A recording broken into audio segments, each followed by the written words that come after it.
Hello, everyone. Good evening, and welcome to a new edition of the Indian Express Explained Live, our series of online explanatory conversations with domain experts and authorities on specific subjects. I am Monojit Majumdar, editor for explanatory journalism at the Indian Express. Today, we are discussing India's crucial relationship with the Arab world.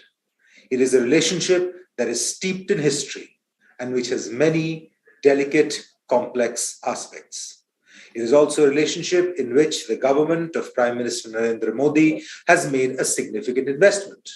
And that is why India took so seriously the protests by several Arab countries against certain remarks made against the Holy Prophet by two BJP spokespersons. To talk about India's vital relationship with the Arab world, and to explain various other aspects around it, we are delighted to welcome tonight Navdeep Singh Suri, the former ambassador of India to the UAE and Egypt, and someone who has seen the evolution of the relationship very closely indeed. Ambassador Suri, thank you for your time. We are very grateful to you. Delighted to join you. Speaking to Ambassador Suri will be my colleague, Associate Editor Shubhajit Roy.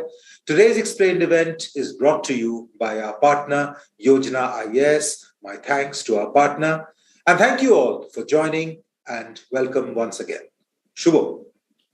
Thank you, Manojit. We are indeed privileged to have with us Mr. Navdeep Suri, who I've had the opportunity to know him for the last decade and a half or more. And he is one of the finest, one of the most articulate voices, minds in the Indian Foreign Service, and served in the Indian Foreign Service for more than 3.5 decades.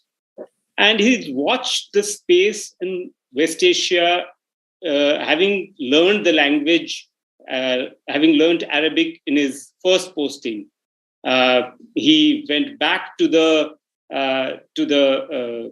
region as ambassador first in Egypt when President Morsi was Egypt's president, and then he was part of the transformation on the relationship that took place between India and UAE. In fact, it's one of the things that one should know about Ambassador Suri is that, he got the second highest civilian award presented by the UAE, when the highest civilian award was given to Prime Minister Modi. That speaks volumes about his contribution to the development of and the strengthening of India-EU relationship. The other aspect about Mr. Suri is also that he is one of the early adopters of social media. Back in 2010, when being on Twitter was not as popular or as cool as it is right now, Ambassador Suri was the first one to open an account of the Ministry of External Affairs in the handle which goes by the name of Public Diplomacy and Indian Diplomacy. And he, in fact, started that account at that point of time. So that's important to note because much of these remarks or comments and the outrage that followed was actually spread and amplified on social media. And that's why it's something that one needs to keep in mind before we start the discussion. So welcome, Mr. Suri, once again. Good to have you here. Let me start with an appetizer question. We spoke earlier about this issue, but I want you to sort of give us a sense of what is at stake between India and West Asia when we talk about the relationship. Well, Shubhajit, thank you for that very glowing introduction. I think the pressure is on me to live up to that introduction that you offered. So let me just say that many of our friends in India, many of our people don't understand how important the relationship with West Asia, and in particular, even in that larger West Asia region, with the Gulf countries is from an Indian perspective. Let me enumerate maybe 5 or 6 different dimensions to that relationship. The first is historical. This is part of our near neighborhood. The Gulf is separated from India by a fairly small stretch of the Arabian Sea. And if we go back 100 years, then for the people in the Gulf, the only point of reference was Bombay as a city which they came to for trade, for education, for healthcare, and for tourism. Before London and Paris and New York were discovered by them post the oil wells. So we have had a very close relationship with these countries over the centuries when the monsoon winds carried the trade ships, the dhows, from the Gulf to the Malabar coast and even to Surat and elsewhere. We need to reclaim that space, which I think we lost for some decades after our independence in 1947. And my own thinking is that because the partition of India was such a traumatic event, for several decades, our attention was focused on our land borders, and we forgot that we had traditionally been a maritime nation. And so, some 25 years back, the government started a look east policy, and we improved our relations with the ASEAN nations. And then we are now having this look west policy to, again, reclaim our relationships with the Gulf countries. So that's just the first aspect. The second is trade. And again, I don't know how many people recognize that while United States is our number 1 trading partner and China is our number 2 trading partner, which is number 3. It's not France, not Germany, not UK, not Japan, or any of the other G7 countries. It's little UAE. Our trade last year, and I've just seen the numbers that have come up for the 21-22 financial year, $72 billion. So UAE alone is our 3rd largest trading partner. Our trade with the GCC 6 countries, which again, for a point of reference, are Saudi Arabia, Bahrain, Qatar, Oman, UAE, and Kuwait. With these 6 countries, our trade is larger than our trade with the European Union. Okay. For Indian exports, last year our exports to UAE alone were about $32 billion, which is our 2nd largest destination of exports after the United States. So there are huge economic stakes in the relationship. When you add to trade the investment dimension, you look at the large sovereign funds in the region, whether it is PIF in Saudi Arabia, whether it is the Qatar Investment Authority in Doha, or in particular the Abu Dhabi Investment Authority, they are investing billions of dollars into the Indian economy. And this is the kind of patient long-term capital that the Indian economy needs if we are to achieve our ambition to grow at 8% plus over the next several years. Then we need that capital flowing in from these countries. The Abu Dhabi Investment Authority is the world's 2nd largest sovereign wealth fund with assets of almost $900 billion. And they're putting some of that money in India today. They've put money into our National Infrastructure Investment Fund, $1 billion. They've put hundreds of millions of dollars into renewable energy, into highways, into logistics, into a range of new sectors that are coming up. Look at energy. 65% of our energy supply comes from the Gulf. And most of the gas that we consume comes in from the Gulf. So if we today speak of India's energy security, and I believe that the increase in oil imports from Russia is a blip, because in the longer term, the oil from the Gulf will always be far more economically viable for us than the temporary situation with Russian oil, then our energy security is critically dependent on these countries in the Gulf. Look at the Indian diaspora. 80 lakh Indians call one country or another in the Gulf as their home. unlike the Indian diaspora in the United States or Canada or elsewhere, virtually all of these are Indian passport holders. They are Indian nationals. At the top end, groups like Lulu and Landmark and others are now investing substantial sums into India, into retail, into real estate, into affordable housing, into other areas. So you can see that transformation happening. But even moving away from investment, if according to the World Bank data, our total remittances globally last year were, say, about $85 billion. But 2/3 of it come from the Gulf. Almost $50 billion plus of remittances. Translate that into rupees. That is almost 4 lakh crore rupees of remittances that flow into India from the Indian community that is working in these countries. And think of the economic impact on the millions of families in Kerala and other states that have a decent life because of these remittances. Just two final points. One is on the strategic and military perspective.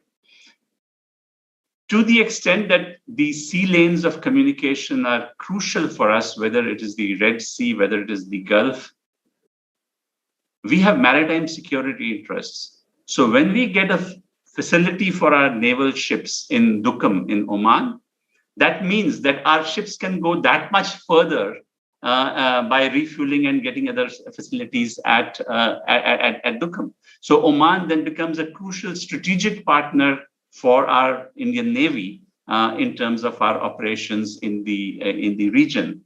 And finally, let me take the aspect of security.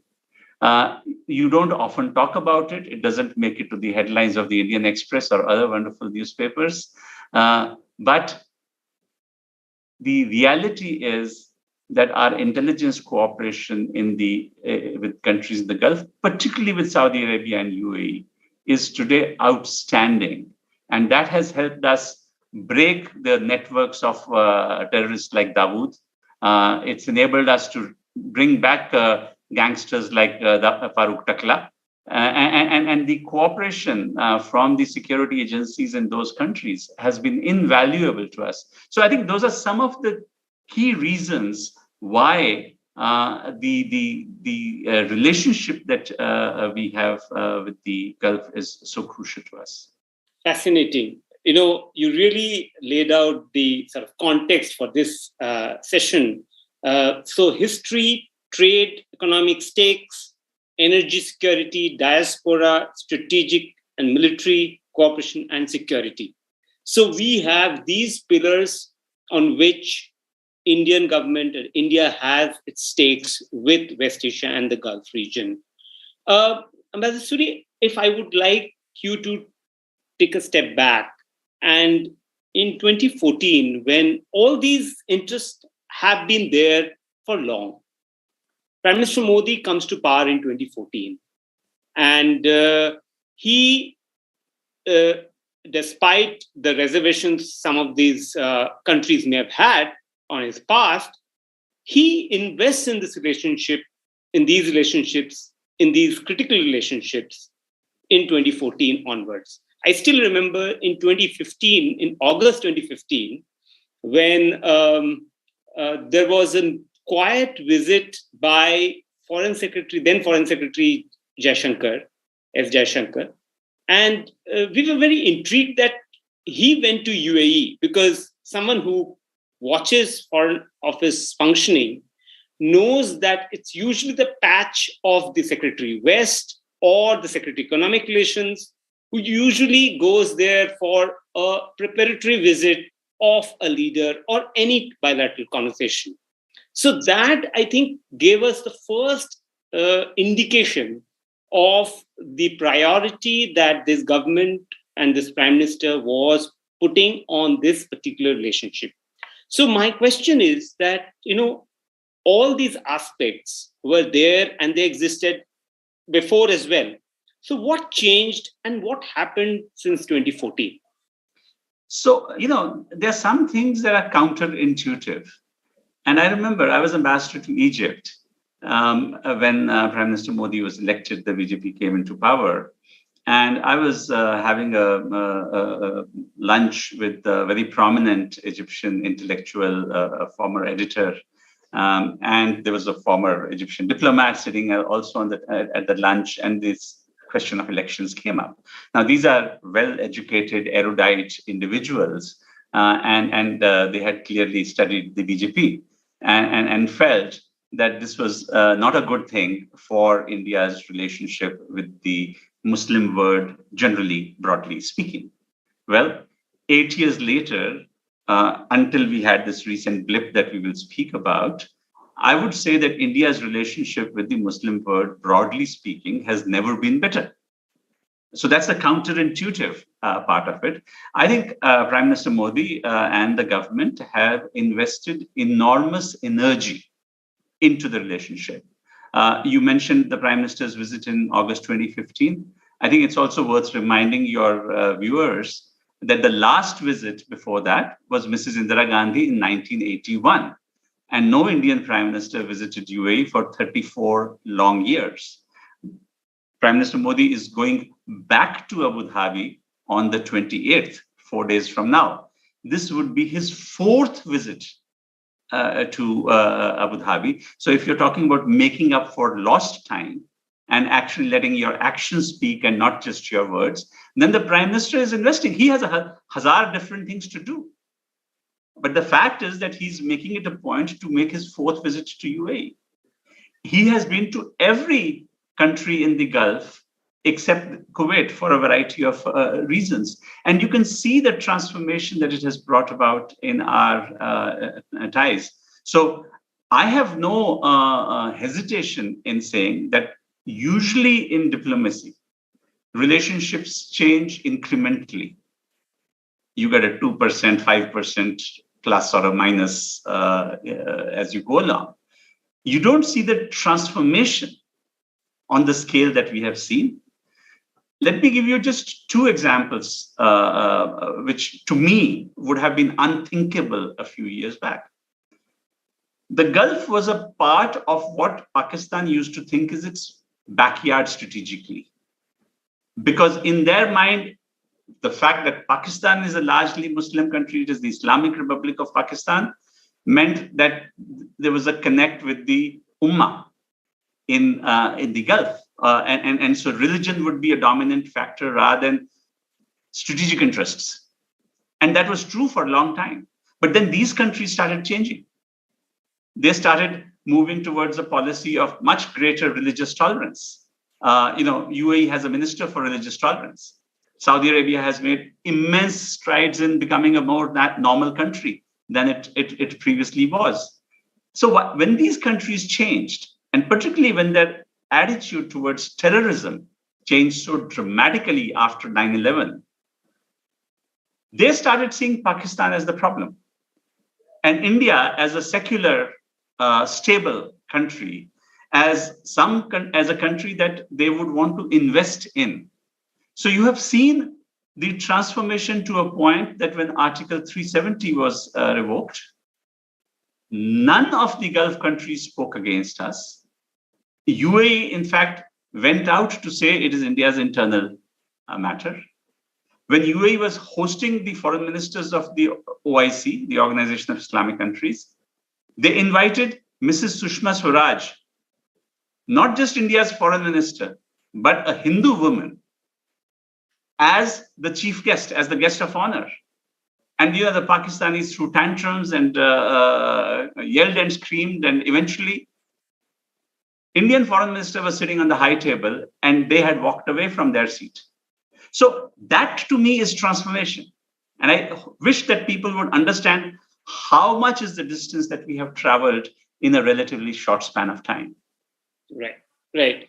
Very interesting. We'll come back to some of these issues, the OIC invitation and the other issues that you mentioned.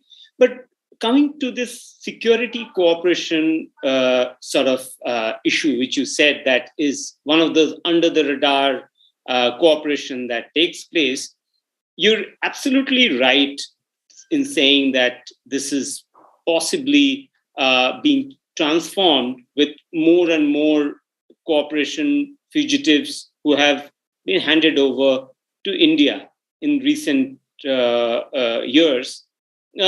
My question is, UAE and Saudi Arabia have still been the principal backers of Pakistan, even in other forums, FATF and other places. But has that also changed because of this understanding of terrorism and framing it where, in a way, that Pakistan is seen as an actor and not a victim? It has. And, I've heard it on multiple occasions from top members of the leadership. Remember that, because when 9/11 happened, it came as a shock to their system that in those 19 hijackers, 15, I think, were Saudi and 3 were Emiratis. What led them to where they were? Then they saw that there was the influence of not just the Muslim Brotherhood through educational institutions, etc., but also the influence of radical groups like Al-Qaeda through the social media. And they decided that this was an existential threat and really drew a line in the sand that today there is zero tolerance for anyone supporting terrorism. And they took a number of major steps along the road to translate that intent into reality. And in that, Pakistan became a part of the problem as a country which is host to so many terrorist groups. In fact, the Emiratis haven't forgotten or forgiven the fact that their ambassador to Afghanistan was blown up in Kandahar, and there was a lingering suspicion that the trigger was pulled from across the border in Pakistan. Right. Ambassador Suri, if I would like to kind of continue this, at the relationship between India and UAE, obviously leapfrog from August 2015 onwards, that visit that you mentioned. And then he goes next year if I remember, it's I think March or April in 2016, he goes to Saudi Arabia. And the next month, he goes to the arch rival, Iran, in May 2016. So he obviously traveled the region, as you just said, that he's gone to every country except Kuwait. Now, this engagement with countries who don't see eye to eye with each other, and also engaging at a level where he has possibly seen to be developed a personal chemistry, at least with MBZ, we know for sure. So how has that been managed at the diplomatic level as well? I think the skill of Indian diplomacy is that we should never put ourselves in the situation of either or. We should have relationships with whoever works with our national interest. So we, even at the worst of times, over the last 2 decades, we've talked to the Israelis and we've talked to the Palestinians. We talked to the Saudis, we talked to the Iranians. We talked to the Qataris. We kept speaking even when they were at loggerheads with the Emiratis. And that's, I think, an essential part of our diplomatic practice, that we should expand the space available to us and not get constrained into making false choices of either or. For me, it's both, it's everybody. And there is no contradiction between the fact that we have excellent relations with Saudi Arabia and excellent relations with Iran, even though the Saudis and the Iranians may not necessarily talk to each other, although of late they have been talking to each other at relatively modest levels. Right. So now I come to the question which why we are having this discussion today, is that when early this month, when those derogatory remarks were made against the Prophet, they sparked outrage and condemnation from, if I remember correctly, at least 15 countries in the region and beyond. And that sort of made the life of diplomats in the region, if I may say so, difficult. Now, you've served there in the region. As someone who has the muscle memory of instinct on how does this kind of a process plays out. So if you were on the field as a diplomat, what would have happened to and how would have one reacted in this particular such remarks when such remarks are made?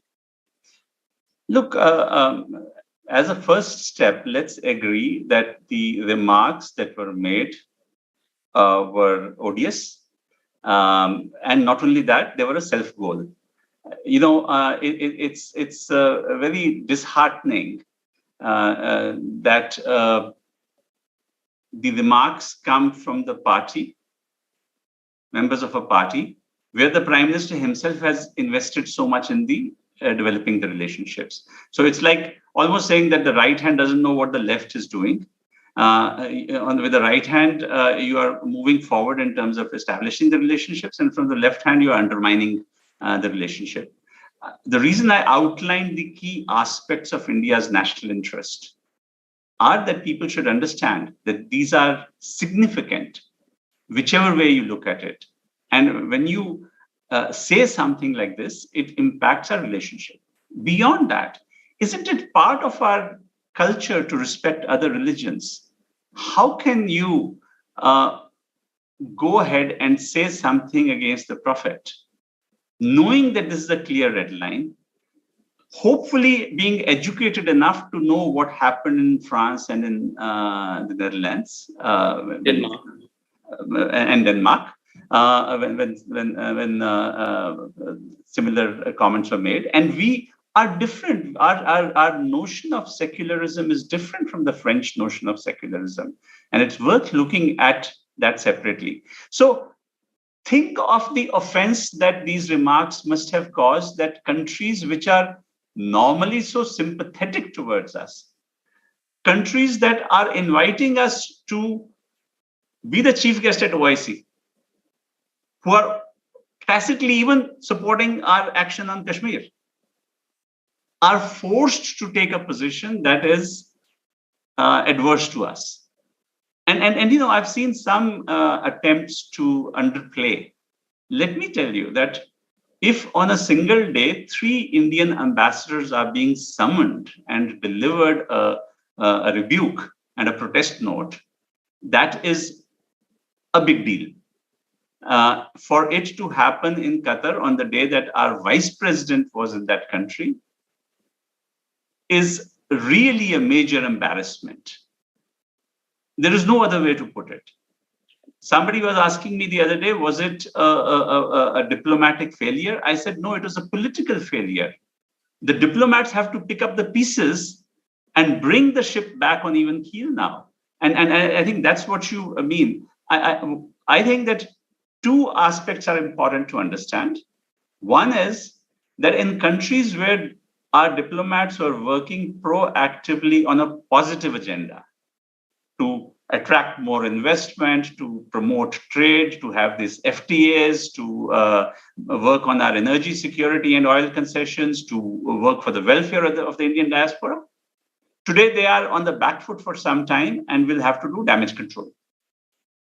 Second is, I believe that government-to-government relations are resilient and there are deep national interests involved. So the damage to G2G relations is transient, but the damage to image of India in these countries is deeper.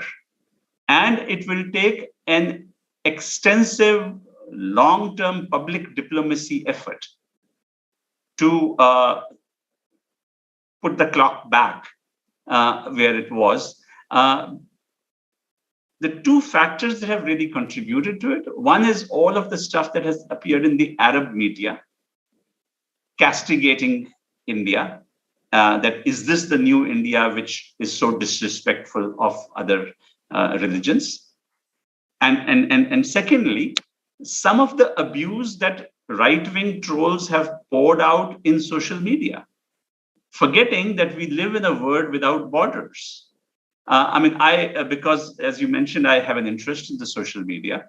I saw the Twitter feed of the Assistant Foreign Minister of Qatar, who had simply retweeted a statement that her Foreign Office issued. But the abuse that was poured on her. Now, I'm also aware that not all of this is organic, that some of this is amplified by Pakistanis, by bots, by other people with a vested interest in embarrassing us.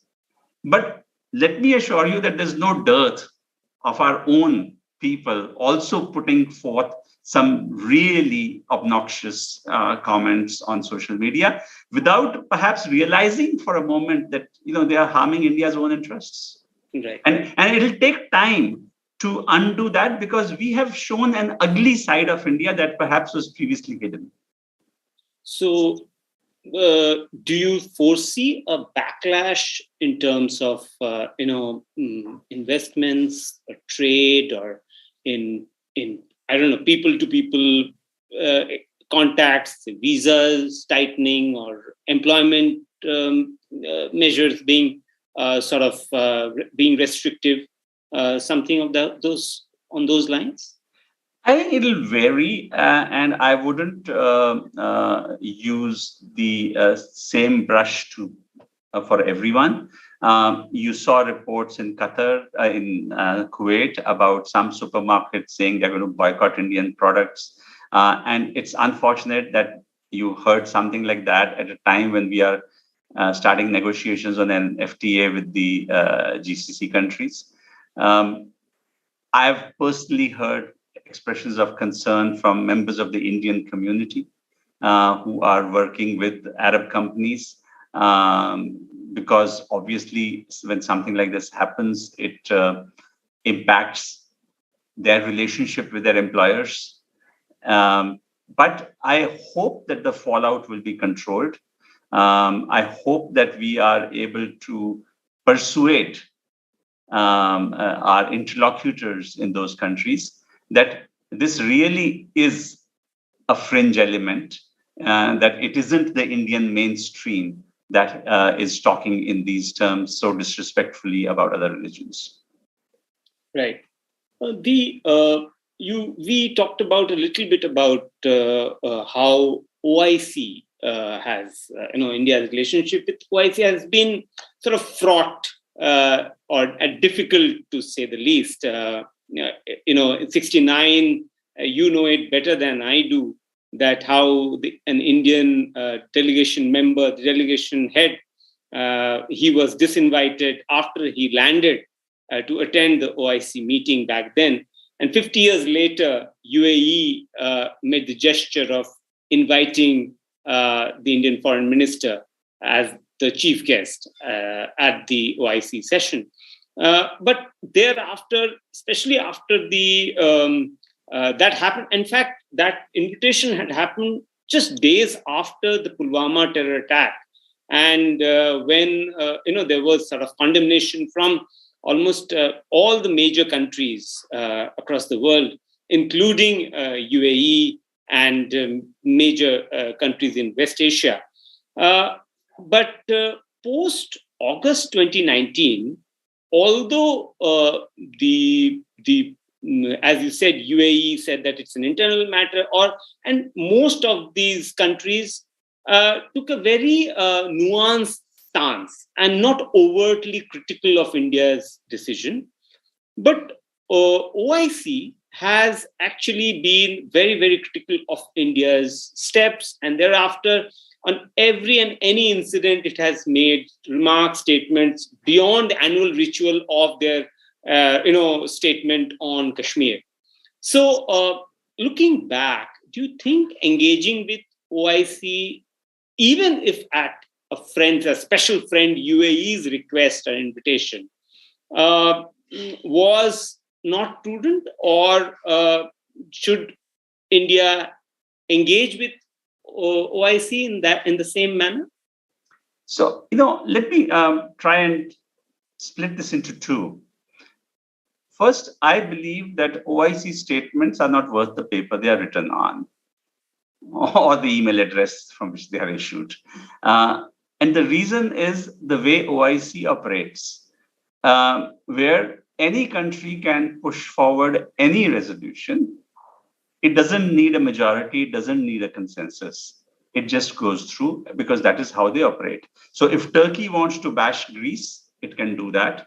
If Malaysia wants to do something against somebody else, it can do that. And of course, Pakistan perpetually wants to say something against India. There is no countervailing system within the OIC to prevent that from happening, right? So that is why OIC statements issued on these subjects do not deserve any credence, in my opinion. We should just ignore them. There's no point in getting head up about it. The important thing is our relationships with individual member countries, because that's where the substance happens. And when you talk about 69 countries, then I think barring 2, 3, 4, there are at least 60 of those which we can say we have a very good, strong bilateral relationship with, regardless of the fact that they are OIC members. They don't sign up to these statements. There is no roster which says that each country, the following countries signed and the following countries disagreed or the following countries abstained. OIC doesn't work that way. So if a country X wants to push something, there's nobody really wanting to oppose it because that's how their systems work. So the Saudis can bash Iran in OIC. And these things happen all the time in different contexts. I would just focus on our bilateral relationships. And in that context, the UAE, I think, played an extraordinary role in inviting the Indian foreign minister. You're right that now we need to think through that after that breakthrough, what is it that we want next? Do we wish to have observer status? Do we wish to be a member? There are other countries that do not have a Muslim majority in their countries, which are either members or observers. Is engagement the better strategy? And I think you really will need to build a political consensus on this, because it is going to be a sensitive matter in terms of how we engage. But my own sense is it is better to be inside than outside. Because when you are inside, you are able to block and oppose if you wish to. When you are outside, you are a passive spectator. One of your colleagues once told me that if you're not on the table, you're possibly the menu. Yes. So I think that is something, a lesson that you're trying to give. The other, some would say, in this context of these remarks on Prophet and the criticism that came from these countries, as well as OIC, some would say, there are so many incidents, say, for example, in China, the treatment of Uyghurs, on which all these countries, in most of the time, they don't have such strong views or statements when those atrocities are committed there. But it is selective in its approach. So statements are made when something happens elsewhere or this time. So do you think there is a merit in that, in this sort of thinking? I don't recall any spokesperson of the Communist Party of China speaking against Prophet Muhammad. I think what I'm trying to say is there are red lines. And, that's why I wanted to make the distinction that countries that gave their tacit approval on Article 370, countries that have not spoken on many of our domestic debates, whether it is the zealotry on cow protection or, some of the things that the Govt have done or others have done, They haven't commented on this. But there is a red line that you do not abuse the Prophet and his family.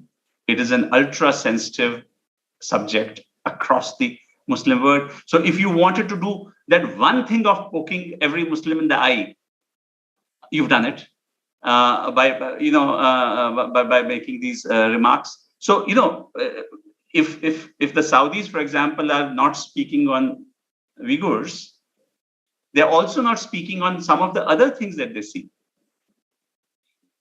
So let's compare apples and apples and say which is the offense and which is the reaction, rather than this kind of what about that? What about that? The last thing before I move to the question answer session from our audience members is, you have observed these relationships so closely, and now that you are out of the system, but you can think freely, and what are the 3 or 4 things that India needs to do at the government level, at the political level, to do damage control? Because you said that if we have to set the clock back to where we were and undo the damage that's been done, what are the 3 or 4 things that you think the government should do? I think some from the government, some from the party, perhaps. Right. Because I don't know whether you want to conflate the two, but the fact is that if the damage was done by spokespersons of the party, not by the government, then it is the party that has to send a message through its rank and file of which behavior is utterly unacceptable. Drive home the message that there is no closed space in social media. Once in today's digital age you have spoken, you cannot really hit the delete button. It stays forever somewhere to haunt you. And to perhaps, let actions speak louder than words. So to the steps that the party takes, and I understand the complications on this. I understand the dynamics involved behind the scene, perhaps. But what I want is a recognition amongst the layperson that you cannot have a situation where the foreign policy and national interest objectives are to have a very close strategic partnership with the Muslim countries of the Gulf. But at the same time, a politics of polarization can be followed. Those compartments, I think, are unsustainable.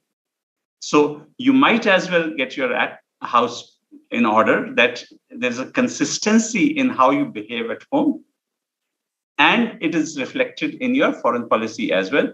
Otherwise, it will lead to a loss of credibility of the leadership and our interlocutors. Right. Very pertinent point you've made, that there has to be a synergy between the two, or else these efforts and the hard work that has been done would be lost. I'll move to the questions. And the first question is from Bimla Sharma.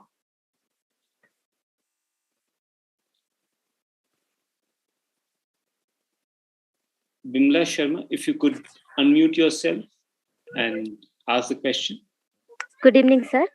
Thank you for giving this opportunity for asking question. I would like to discuss the nature of the relation between India and Arab language and challenges both need to address together to bring peace in the Arab language, Arab region. Arab what? Region. I think that's what I've just answered that in a sense, haven't I, Shubhajit? That I've outlined the steps that we need to take to undo some of the damage that has been done, and it means really a very proactive engagement for us with our friends in the Gulf countries, a very sustained public diplomacy effort where we reach out to media, to businesses, to think tanks, to journalists, and all of that. And the steps that we take back at home to make sure that what our diplomats say overseas is seen as credible. Because if you're not credible, then your impact will be lost. Thank you. The next question is from Madhur Bajaj. Madhur Bajaj, if you could unmute yourself and ask the question. Can you hear me, sir? Yes. Yes, we can. Ambassador Suri, it was a pleasure hearing you as always. Don't you think that there is an overreaction? Let me tell you, I'm not political. I do not know the players, but I believe that the words that were said, which were quoted, they were to the extent unintentional. If you understand the sentiments by which I'm saying that they were not meant to ignite the fire, unlike some of the people that we see who want to ignite the fire. I don't think the intention was to ignite the fire. And the party took the action of suspending her because she had touched the raw nerve. In any case, whatever, whether she meant it or not, but she had touched the raw nerve. And now with the deep relationship which you're talking about between us and the Gulf countries, I think the matter should die down. The fire should be doused. Ask the question, please. So my question is that shouldn't the leaders of those countries tell their folks that the matter has been resolved and it's all over? Look, I was trying to, in my earlier comments, trying to make a distinction between government relations and people-to-people relations. And what I was trying to say, and I'll repeat that, is the government-to-government relations are resilient. They are based on national interests. Those interests run pretty deep.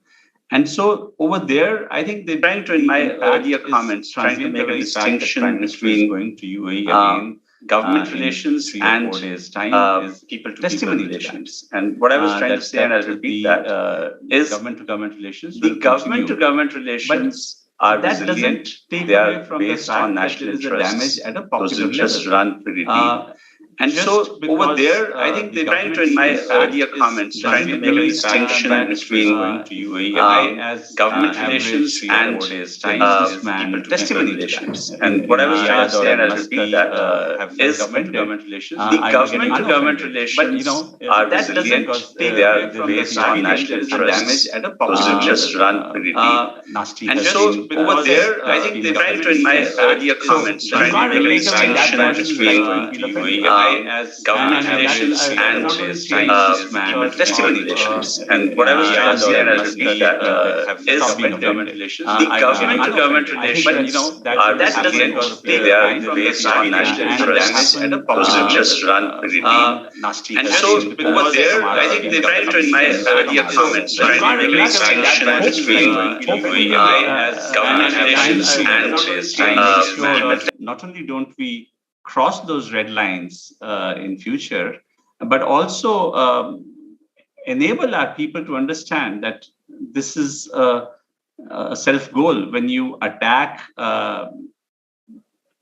people of another country, of a friendly country, in the manner that we do on social media, I would encourage you to take a look at some of that and see, is that appropriate behavior that some of our people have engaged in? The next question is Saurabh Suman. Hi, can you hear me, sir? Yes, we can. Yeah, good evening, Mr. Suri and Mr. Roy. It was a great and interesting session. I mean, with lots of insights. So, I was wondering, and I have always wondered. I mean, who is more dependent on one another? Whether it is India on UAE for fuel supply, or whether it is the Arab countries on India for skilled manpower and food security. So, yeah. Well, I don't think we should put it as in quite that formulation. But okay, if you want my opinion, today, if we wanted gas, I don't think we have a lot of options. If Qataris wanted to replace Indians, there are a dozen other nationalities that could come in and replace Indians. Purely in terms of who needs who. But that's not my way of putting. There are interdependencies. The interests run deep on both sides, so by no diplomat, at least that I can think of, would want to fall into the binary that you are trying to propose, which will run completely counter to our interests. Right. Ambassador Suri, before I move on to the next questioner, there's one question in the chat box, which I thought, if we could throw some light on. Essentially asks, Gurpreet, he asks that, how do we see India's relationship with the Gulf in the context of security and countering China's influence in the region? So I think the China factor we have not talked about during this conversation. If you could throw some light on that. We haven't indeed, and it's a good question. I think while I alluded to our historical relations, but the fact is that particularly in the last 10 years, China has made vast inroads into the Gulf. And it has done that on at least 3 levels, if not more. The first is major Chinese investments into infrastructure projects in these countries, some through the Belt and Road Initiative, some through state-owned enterprises in key areas. And those are becoming very, very visible. The second is trade. So in the case of UAE, for example, India has been supplanted by China as the largest trading partner. For a number of years, India was the largest trading partner for UAE. So you can see the shift having taken place over the last few years. But the third, I think, which is increasingly a cause of concern, is the transfers of strategic military technologies that are taking place to countries in the Gulf. Whether it is armed drones that have been supplied, whether it is missile technology that has been supplied, and so on. Partly, I think what has accelerated that process is the relative disinterest that the US has shown over the last few years in the region. I think you have now the 3rd US president after Obama and Trump who have talked about a pivot to the Asia Pacific, and and the fact that US today is itself a net exporter of oil means that energy dependency that the US had on the Gulf is no longer there. So into that little vacuum that had been created by some degree of US retrenchment, the Chinese have moved in and occupied some of that space. President Biden is coming back into the region, his first visit to the region next month, and it'll be interesting to see whether he does hit some kind of a reset in terms of the engagement with the region. But otherwise, the reality is that the Chinese have acquired a lot more influence in the last decade than they had previously. So did you see that happening when, say, for example, you were in UAE, that, the Chinese embassy, Chinese ambassador was extremely active, or, they were hosting much more events, or they were meeting people? What is the kind of engagement you saw? No, in fact, I think our embassy remains the most active because we have such a large diaspora over there. And certainly the Chinese are no match in terms of the soft power that India wields in those countries. But in terms of hard power, let me give you an example. During the Yemen conflict, the Emiratis were trying to secure the MQ-9 Reapers, the armed drones from the United States. And there was a degree of reluctance initially from the US to provide them. Well, the Chinese provided their Wing-Lung armed drones, and the Emiratis were quite happy to show off one of those in action. So it was their way of saying that if we can't get it from the United States, well, there's somebody else who's willing to supply. And the fact that the Chinese were quite happy to supply, whether it's the M9 missiles or other things to Saudi Arabia, or the armed drones to the Emiratis, is an example of how the dynamics can change when one major player is stepping back. Right. So you mentioned about the US president coming to the region, and he is going to host, according to senior US officials, this summit called I2U2, four countries: India, Israel, US, and UAE. The foreign ministers, obviously, of these four countries met in October last year, if I remember correctly, when External Affairs Minister Jaishankar was in Israel at that point of time. What do you make of this particular grouping? The UAE ambassador to India, your counterpart Ahmed Al-Banna, he referred to it as the West Asian Quad. Do you agree this is the sort of way to frame, or how do you see this grouping's future forward? So actually, the term West Asia Quad was coined by me in a paper that I had done some time back, so that I could create a distinction between that and the Indo-Pacific Quad that has been very active of late. But I think there's an important point that I want to provide as a context, which we haven't spoken about, and that is the significance of the Abraham Accords. And the fact that you have had a very rapid degree of normalization of relations between Israel and UAE, and of course with Bahrain and with Morocco and with Sudan as well. And really the pace at which that relationship has changed is creating new opportunities for cooperation at a trilateral level and at a quad level. At a trilateral level, I think it's a fascinating opportunity to look at marrying Israeli tech with Emirati capital and Indian scale, and of course Indian tech as well, to create some world-beating solutions. And there's some interesting conversations taking place.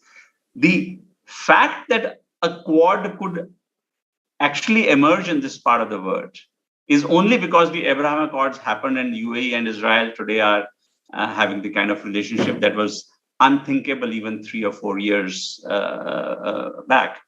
I think that two things probably will happen going forward. One is that initially this new quad, the 2I2U formulation, US, UAE, Israel, and India, will probably focus a lot more on the economic, infrastructure, transport connections, technology solutions, climate change solutions, all of that stuff.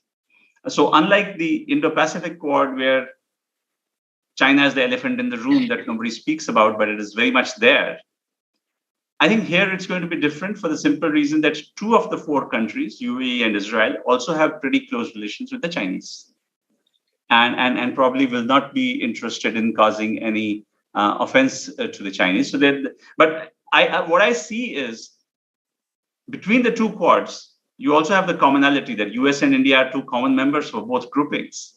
And so some transfer of ideas, best practices, experiences from the one to the other, I think as we go forward, will be normal and natural. And I think the important thing for your audience to understand is that of late, because the multilateral system has been so dysfunctional, If the UN can't get anything done and the WTO can barely get anything done and the WHO is itself in all kinds of troubles, then these minilaterals, where a small group of like-minded countries can come together for shared objectives, becomes a useful way to move forward. And to collaborate at least on areas that you can agree upon. You can be nimble. There's no secretariat. There is no treaty. There is no big agreement that everybody has to agree upon. So you can continue to disagree on some issues and still collaborate on areas that you all agree upon. And I think that's the future that I see emerging out of the 2I2U. Right. The next questioner is Nanda Kumar KP. Nanda Kumar KP, if you could unmute yourself and ask the question.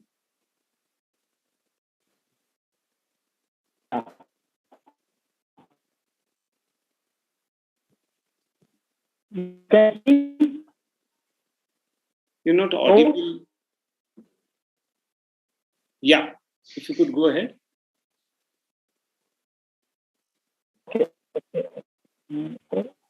I think there's an audio issue. So. Okay, so we would come back to you. Hello, you can hear me? Yes, we can hear you. If you could.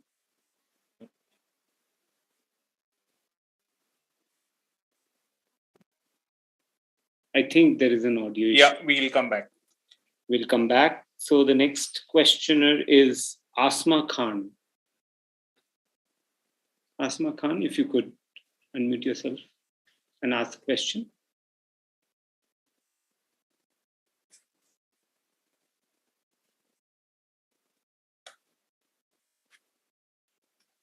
Asma, can you unmute yourself?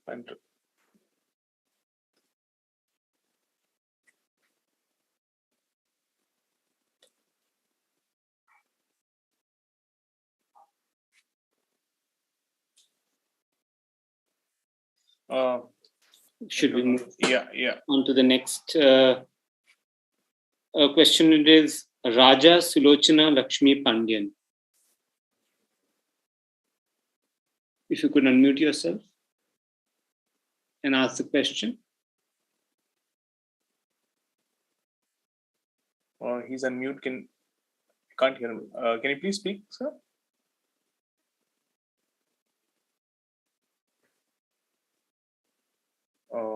I think there's an audio issue. Yeah. So the next questioner is Pulkit Buttan. If you could ask the question.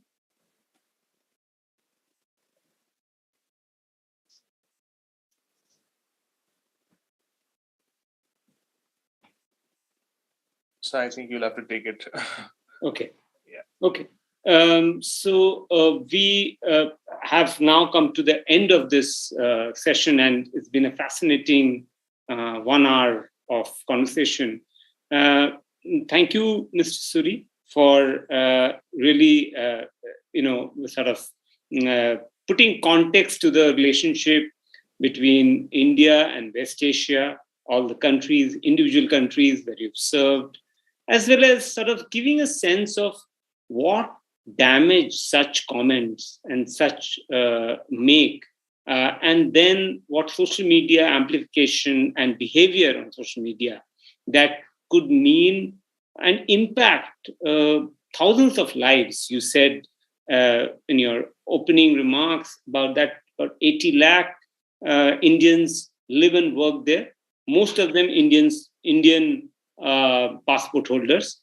And a lot is at stake apart on their lives, on their families, because once I was told, and Mr. Suri, you would want to correct me if I'm wrong, that each of these 80 lakh Indians supports a family of at least 3 to 5 back home in parts of Kerala, almost villages after villages, or they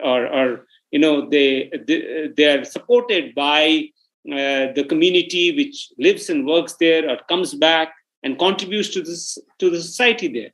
I think that needs to be kept in mind, as Mr.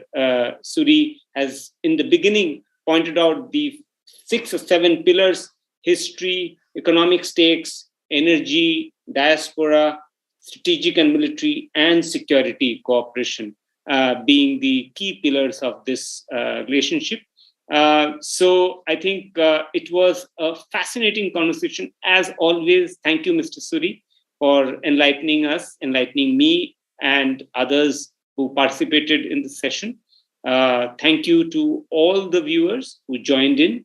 For those who couldn't, you could watch the video, which will be online shortly. And thank you to our associate partner, Yojana IAS, for their support. So till the next edition of the Express Explained event, stay tuned and stay safe. Goodbye. Thank you, Shubhajit. Wonderful speaking with you and with your audience. I would just leave one parting thought. I was scrolling through the chat box as you were speaking, and if some of the comments, maybe 4 or 5 of them, which have been put over there, if those same individuals were to put them out on social media targeting some of the Gulf countries, I will just remind them that you are hurting India's interests and you're hurting Indians who are living there. And you have to balance it, that why are you doing it? Is it worth it? Think about it. Thank you very much. Thank you.